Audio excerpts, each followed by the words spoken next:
Hello, welcome back to my hobby channel. So been working on this Revolver 60 by Great Planes landing gear repair, and I'm realizing that these videos are taking a long time and it's kind of a lengthy process, so I'm going to try to kind of step this up a little bit.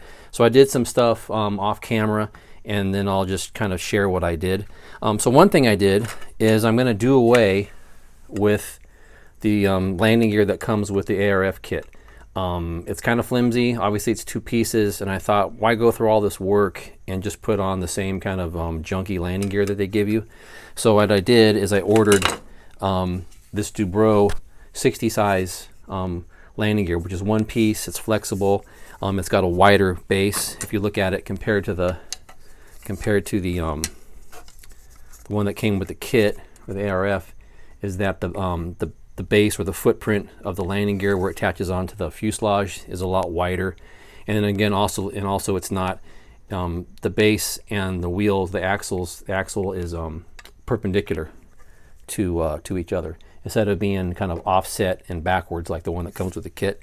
So the only big difference is that this wheel is that this landing gear is about an inch shorter out here, which I don't think is a big deal. So all right, let me show you what I've done. All right, so let's talk about the original landing gear. So again, it's in two pieces, and it had originally has this little line of bolts, T-bolts that hook it to this little plate that we were talking about a bunch of times. So the problem is that that's the only place where I can put T-bolts, and what I did is I transferred sort of that area onto my plate here, because the reason is the Dubrow landing gear is drilled differently. It came with these 4 outer holes, 1, 2, 3, 4, and these other holes here I put in. Well, actually, yeah, I put these holes in myself, these other ones, but these 4 are the original pattern. And if I put that on here like this, kind of where I have to put it, I would miss these 2 bolts back here, would not line up. So I had to think of a better way to do it, or a different way to do it. So I'm going to put all the bolts in this little zone, sort of like the original landing gear, and then I chose 2 outer areas that I could actually fit 2 more bolts out here. So I'm going to have a total of 6.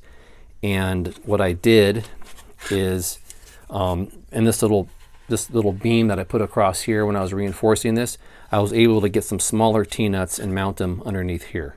So I'll show some details of that. Okay, so let's do a quick little test run. So there's the plate, and now the plate is, I have the T-bolts all glued in here. I have the T-bolts sunken in and secured back behind the firewall, and then I have these 2 additional T-bolts back in here. So it slides in like this, snaps in nicely. Our little aluminum plates, go like this on there, and then our landing gear goes on top of here. And let me grab a couple bolts. I won't put them all in, but they're going to go like this on here, just to get the idea of kind of how it's going to mount.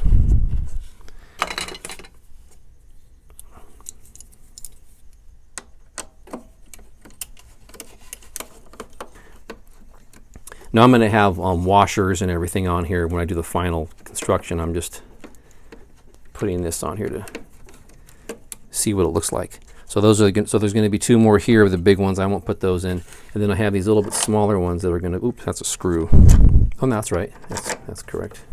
Then I have these little smaller guys which are back in here, like this.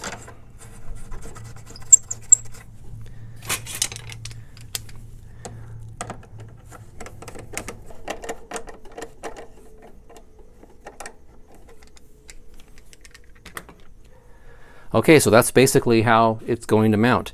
Now I'm going to replace these with new bolts when I put it together. You know, in the process of kind of getting everything lined up and screwing everything down, you sort of these aren't very strong. They got stripped a little bit, and it's kind of a weak bolt.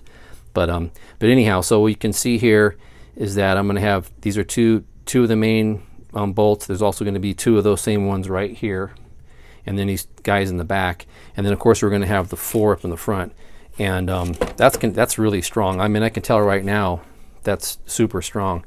So, and then go ahead and we'll epoxy the plate in. So what I'm going to do right now is take everything off and then epoxy the plate in, epoxy the plywood plate in, and that's going to have to cure overnight. And then basically at that point, I can finish if I have to do any more sanding. I'm going to repair this little area back here and this little area over here, and then basically we'll cover it. And then once it's covered, then we can go ahead and mount the gear and be done with it. So, all right, so that's it for right now. What I'm going to do is I'm going to go ahead and put this, we'll epoxy this plate in next.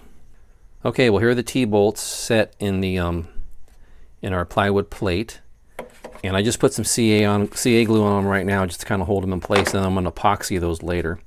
And then here's looking down at this back part. So here again, I drilled these out, and then you can see the T-bolts inside there. Again, they're just going to be CA'd, and then I didn't want to bring them all the way through. I'm going to put some epoxy in here, and I'm going to bring them up a little bit further, but I want to be careful because I don't want to crack that little beam. And then of course here's the ones for the firewall, and they're set in there now also. So that's it for the T-bolts. Definitely adding a little bit of weight to this, but I don't know any way else to do it. So all right, so now let's go ahead and we'll set up and we'll glue this in place. Okay, so I got this epoxy all mixed up here, and I'm gonna start by putting just a little bit around the T-bolts or the T-nuts. I don't want to get any in there, and the threads. Now it's 30-minute epoxy because it's 30 minutes before it starts to kind of set. It has lots of time to drip and run in places that you may not want it. So if you're going to be putting it on a kind of vertical surface or a vertical joint or whatever, you want to make sure that that's not going to drip down into something critical, like for example those threads. So when I do this, on the firewall side, I'm not going to put too much on there because I don't want it to drip down into the threads. That would not be good. Okay, we got these guys in. I'm going to put this to the side for a minute. And then I'm going to a small amount, I'm going to put some around these T-bolts down inside here. But I'm definitely not going to put too much. Just a little bit on the edges. If these were, of course, you know, the main mounting, on the main mounting of the landing gear, definitely put the epoxy on it like I just did on the other one. But I'm just going to do a little bit here. I don't want to, I said I don't want that running into the, I don't want anything running down into the threads. Okay. And then kind of the same thing on these ones back in here.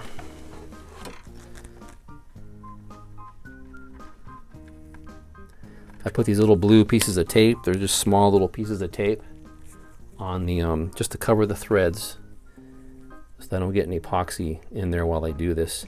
And even when I put the plate on, I'm just going to leave those in there, and I'll be able to just poke through those with the actual bolt. But that way, when I put the plate on, I'm not getting, hopefully I won't get any epoxy inside those two little holes. That would not be good.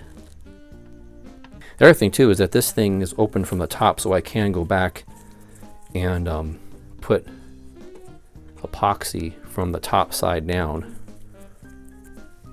Once I get it, once it sets up on this side, I can come back later and do that from the top also if I want to add more. All right, good. Got most of it around there. And I'm going to put some on my back plate here. Hold it, I guess, like this.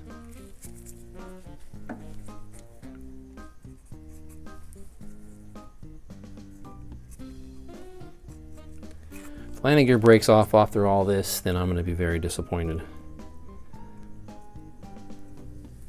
The other thing also is kind of a bummer is if you do a big, spend a bunch of time repairing something like this, and then it works great, but then all of a sudden you have a bad day flying, or a bird flies into your plane, or the servo goes out, or you name it.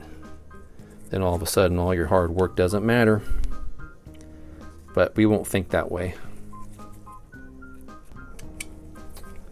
Okay, copy down there. And here we go.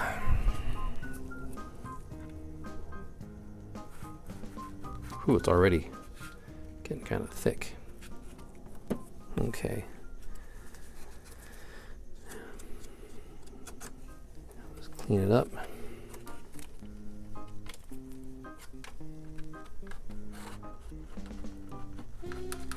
Yeah, that's really nice. This is going to be, it definitely is going to be stronger. There's no question about that. Fortunately, we added a little bit of weight. I'll weigh the plane after this and see kind of how it is for the wing loading. Okay, good. Now let's put some weights on it to keep it down. Pull this up here. I'm going to go that.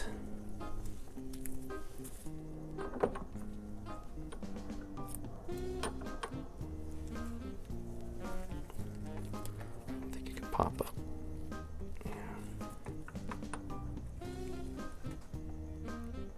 Cool. I was actually able to get a clamp to go in this hole to fit. So this is nice, good little, bring that up against there.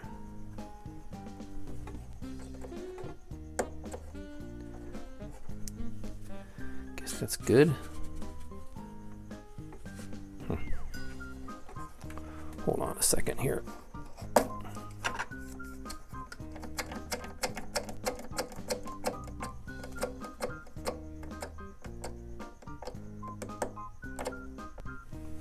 Now, get one more weight.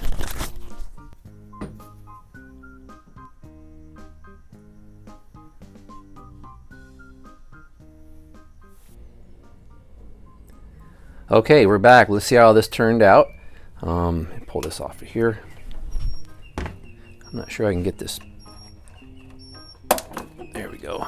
Put a little piece of wax paper down so I didn't glue my clamp onto the plane. Oops. I can get my clamp out of here. There we go.